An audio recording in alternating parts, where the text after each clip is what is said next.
Hey, Paul, Yoko just called. She said she's on her way over to have dinner with you right now.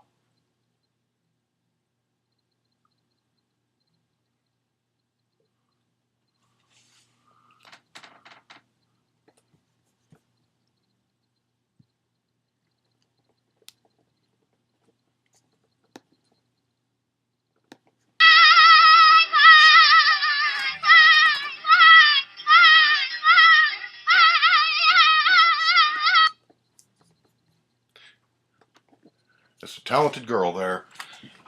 But we'll get to Yoko reviews in the by and by. Right now, I'm going to continue my reviews of Paul McCartney albums in the order of release, which brings us to the year 1980. It was a great year. And McCartney 2, not to be confused with McCartney 1. This was May 16th of 1980 it came out. Went all the way to number 1 in the UK, only got to number 3 in the US, unfortunately. This follows the great Back to the Egg, the great and underrated Back to the Egg, one of my favorite albums of his. And this also is one of my favorite albums of his. So, yeah, this was Back to the Egg ended up being the end of Wings. I don't know that he planned it that way from the get-go, but the tour after Back to the Egg and then the pot bust in Japan and group just sort of fell apart. He had actually started recording these songs at home, just playing around in summer of 1979. I don't know that he ever intended to release them, but when Wings sort of fell apart, he guess he didn't know what else to do, so he decided to release these, and I'm glad that he did because it's a bit of an out of character album for Paul, and it's all the better for it. So, yeah, I remember this coming out and remember hearing the song Coming Up, of course, before the album. Really love that song. That we'll get to that in here in just a minute. And in fact, I guess we'll get to it now because we can just go ahead and go through the song list. And side one, first song is Coming Up, which kind of flipped what the album did. It got to number 2 in the UK and it got to number 1 in the United States. In England, they got the studio version that's on the album. In the United States, the radio stations played the live version, which was actually a Wings song. This came with a 45 of Coming Up, the live version, not the album version. So this is one of my favorite Paul songs. Prefer the live version to the studio version, but they're both pretty good. And just a sort of fun, upbeat rock and roll song on the live version. I give the live one a 10. Studio version is good too, but not quite as good. I would probably rate that about an 8.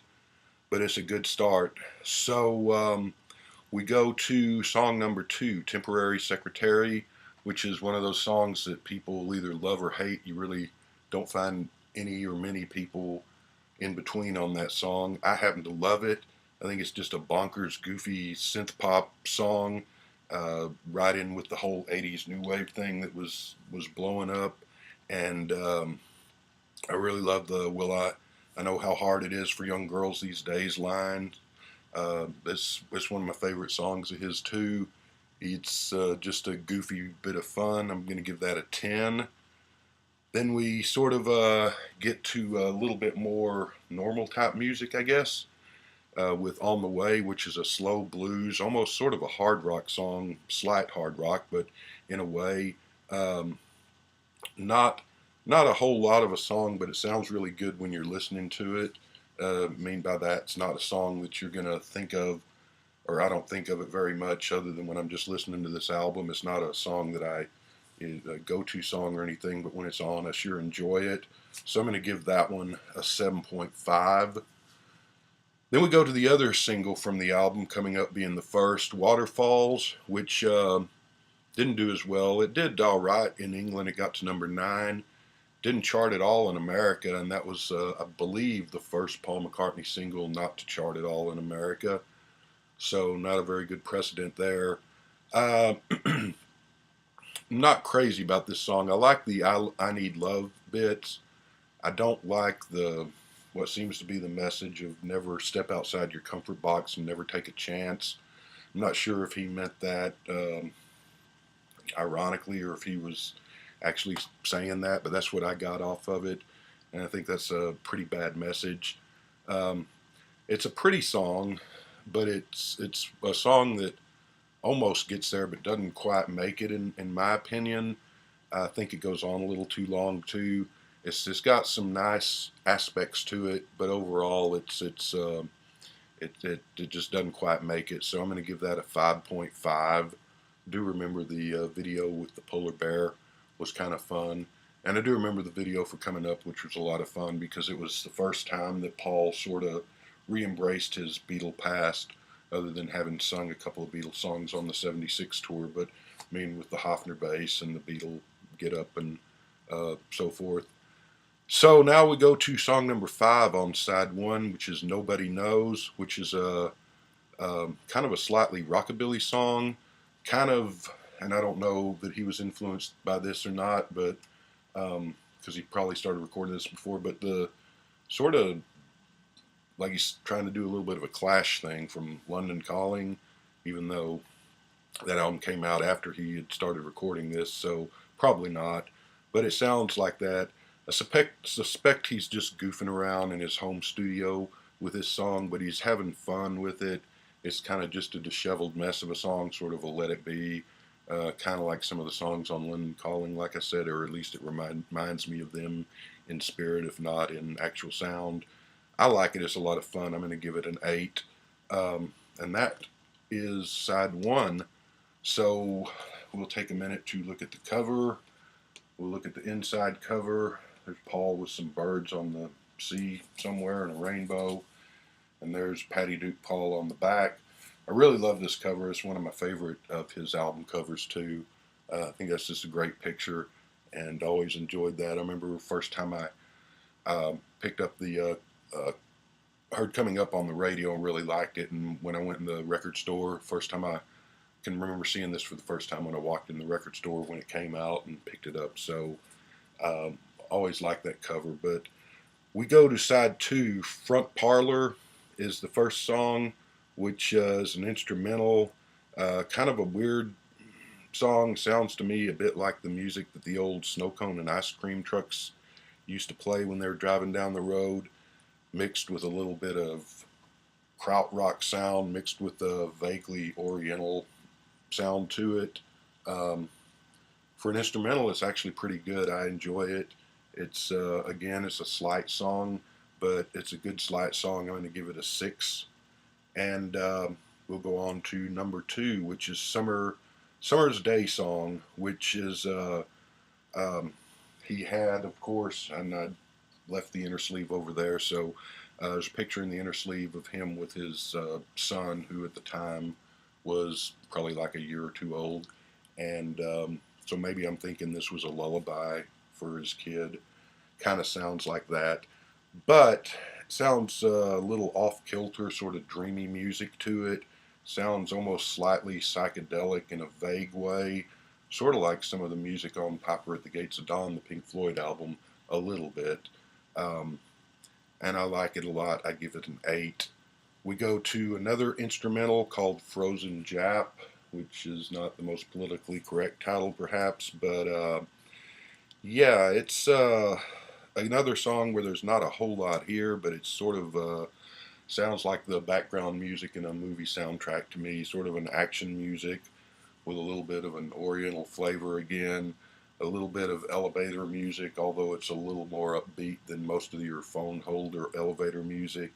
It's, I guess it could be soundtrack music for like a Jane Fonda exercise video. Those came out in the 80s, or for a hot yoga or Zumba class, Zumba, how would you call that stuff? It's not much there, but it's enjoyable when you're listening to it. I'll give that one a 7. Then we go to the 4th song on side 2, which is Bogey Music, which is just another kind of like Temporary Secretary in a way, just a Dada-esque, berserk, nonsense thing of a song, and just goofy as all get out. Sounds like he's having a ball doing it.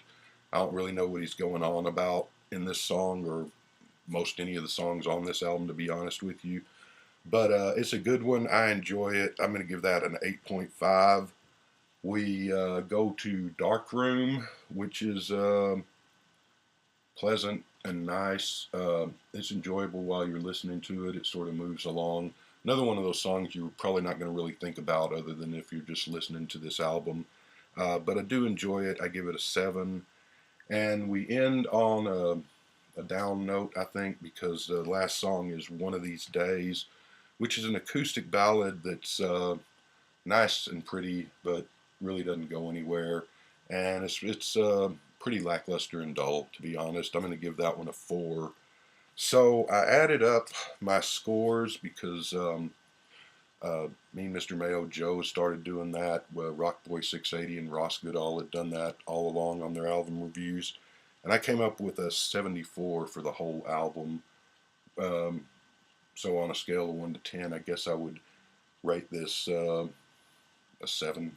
But I actually like it more than this. And I do love about this album is that McCartney was always the most commercially minded of the Beatles as far as having melodies and hooks and hit singles and so forth. And this is an interesting album because there's really nothing on here that's radio friendly, with the exception of Coming Up and maybe Waterfalls. The Coming Up, even at that, the live version is more pop friendly than the studio version. But the rest of this stuff is pretty vague and obscure and just sort of weird stuff. And it's not an album that's chock full of potential hits like all the McCartney albums. I mean, even Red Rose Speedway, which is an album that I don't like very much.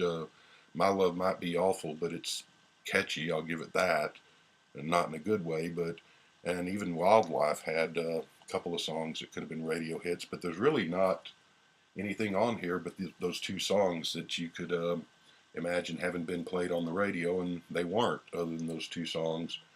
But I think it's fun, and I think it's cool that he sort of stretched out and did something a little out of his stepped outside of his box to do something a little daring and different. And of course, later on in his career, he would do stuff like that with the Fireman albums and the classical albums and so forth. But this one, I always liked it. It's an album that's, for me, it's one that I like to listen to it front to back. It's not a cherry pick songs album like a lot of albums are. It works more as a whole than as individual pieces because it all sort of makes a weird, strange kind of sense when you hear it as a overall piece of work as opposed to just individual songs, I think. But good way to start the '80s, and it's it's a good one. It's one of my favorites of his. So we'll be back with the next one, and we'll talk to you later. Thanks. Bye.